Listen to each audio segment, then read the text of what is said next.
parents. They're there to love us, nurture us, and guide us through life so we may lead a life of prosperity and happiness. Well, they're meant to, at least. Unfortunately for one man, what should have been a second chance led him down a dark path in life, one of madness and murder.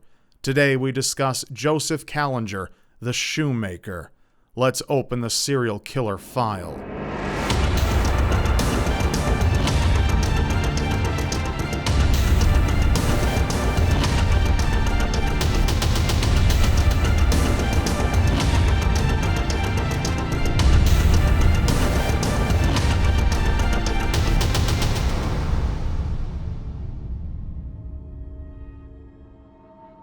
Joseph Kallinger was born Joseph Lee Brenner III on December 11, 1935 in Philadelphia, Pennsylvania, to Judith and Joseph Brenner Jr. His early life was tumultuous to say the least. At only a year old, he was placed up for adoption after his father abandoned the family and his mother could no longer care for him. He was adopted by Austrian immigrants Stephen and Anna Kallinger on October 15, 1939. However, his new family would not bring him the stability and comfort he required. His adoptive parents were extremely abusive, both physically and verbally, beating him for even minor indiscretions. He would be locked in closets, forced to kneel on rocks, starved, and even whipped. At the age of 6, he developed a hernia which required surgery. After returning home, his parents taunted him, telling him the doctor had fixed his little bird while he was in the hospital, implying he would be rendered impotent. Joseph's parents refused to let him enjoy normal childhood activities like riding a bike, having birthday parties, or playing with neighborhood children, instead forcing him to work after school and on weekends in his father's shoe shop in order to train to take over the family business. In 1947, when he was 8 years old, his mother bashed him over the head with a hammer for defiantly stating he wanted to go to the zoo on a class trip. The same year, he was sexually molested at knife point by 3 older boys while on his way home from running an errand. Afraid of the punishment he may have received for not coming straight home, he refused to tell his parents, and the boys went unpunished. At age 10, a desperate Joseph sought out friends by stealing money from his parents and bribing neighborhood children to attend movies with him. Once caught, his parents burned his fingers on the stove to burn the demon thief out of the fingers that steal, they said. He continued stealing, enduring the painful punishment each time he was caught until finally relenting from the pain. In his teen years, Joseph aspired to become a playwright, rebelling against his parents and teachers. He starred as Ebenezer Scrooge in the 9th grade in a local production of A Christmas Carol. Eventually, his parents began letting him attend the theater on Saturdays, which is where he met and began dating a girl named Hilda Bergman when he was only 15. His parents highly disapproved of their relationship, which quickly became sexual. However, Joseph persisted, dropping out of school and marrying her in 1952 at the age of 17. The marriage produced 2 children, but ended in divorce in 1956 due to domestic violence at the hands of Joseph. The divorce caused major stress for Joseph, and he was hospitalized a year later for issues thought to be caused by stress. He would go on to marry his second wife, Elizabeth, on April 20th, 1958, and have 5 more children with her. Joseph attempted to be a good father, working as a shoemaker in his family's shoe shop and involving himself in his children's school activities. His mental state began to deteriorate over time, however. He committed arson by setting the family home on fire in 1958 and collected $1,600 in an insurance payout and would do so 4 more times over the next 9 years. In 1959, he was committed to a mental hospital for attempting suicide. In 1972, he was arrested on child abuse charges after branding his oldest daughter with a hot utensil as punishment for running away, in addition to 2 of his older children also claiming abuse. He was found incompetent to stand trial after testing found him to have an IQ of 82, as well as being a paranoid schizophrenic. His children later recanted their initial allegations, and Joseph was released. By 1974, Joseph began hearing the voice of God, emanating from the disembodied head he referred to as Charlie. The voice ordered Joseph to begin killing young boys and to sever their genitals. In early July of that year, he enlisted the help of his 13-year-old son, Michael, to help him carry out his horrific plans.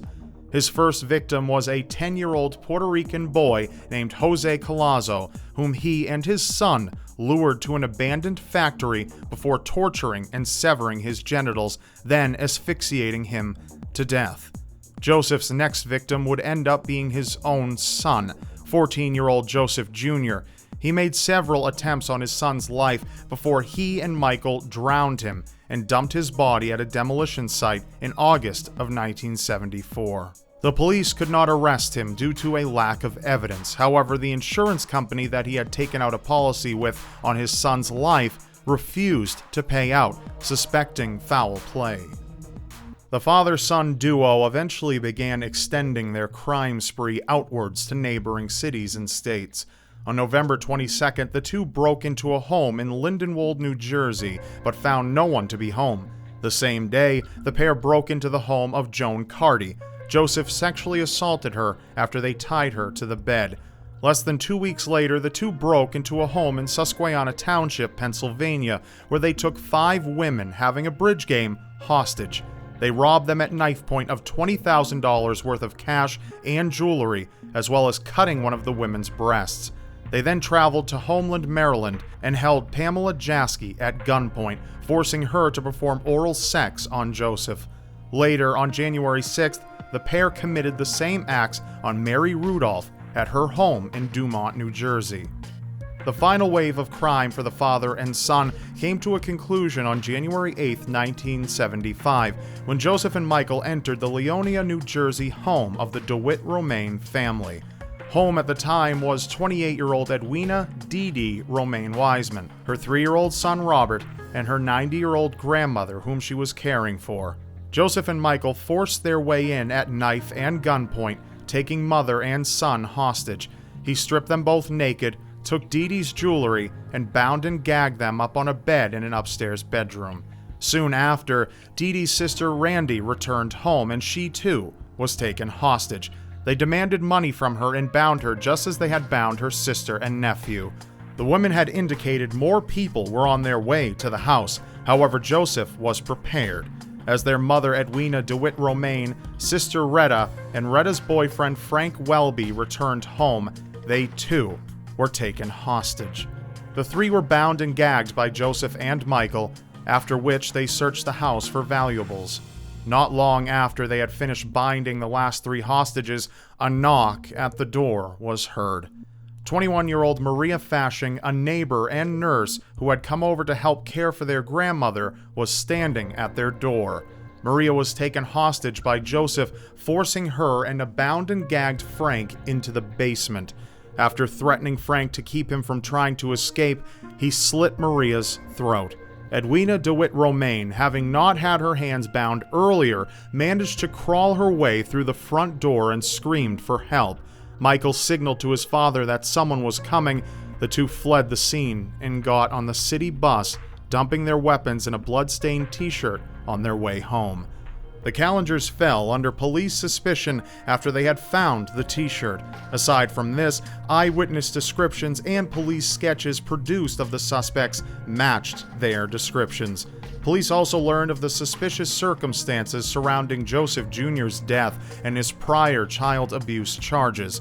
On January 17, 1975, police arrested Joseph, Michael, and his 11-year-old son James on the charges of kidnapping, rape, burglary, and Maria Fashing's murder. James was later released after concluding he was not the son involved in the crimes. Once in jail, Joseph began to behave erratically, claiming he had been alive for 1,000 years as a butterfly and was on a mission from God, as well as attempting suicide numerous times. During his first trial, he was declared schizophrenic by psychologists but found fit to stand trial, but he could not convince the jury he was insane. The case against him was too strong, and he was found guilty on September 18, 1975 on the charges of burglary, robbery, and kidnapping, and sentenced to 30 to 80 years in prison. His second trial for the Leonia crimes and the murders of his son and Jose Collazo commenced on September 13, 1976. His erratic behavior had not ceased, but worsened. During the trial, he had to be removed due to his disruptive conduct. Despite pleading guilty, his behavior did little to sway the opinions of those in the court, who all believed he was only acting. He was later found guilty on all charges and was sentenced to life in prison on October 14, 1976. He was eventually committed to a mental hospital in 1979 after numerous violent incidents and suicide attempts, including attempting to set himself on fire. Joseph Kallinger died of heart failure and a seizure on March 26, 1996, at the State Correctional Institution in Crescent Township, Pennsylvania, at the age of 60. As for Michael Kallinger, he was found to have been under the control of his father and was given a very much reduced sentence. He changed his name upon finishing his sentence at age 21 and moved out of the state, and to this day has not been heard from since, and his whereabouts are unknown. That's all in this file. Please be sure now to watch another video. And of course, press on screen to subscribe to my channel now, because you won't want to miss what's next. And I'll see you next time. Case closed.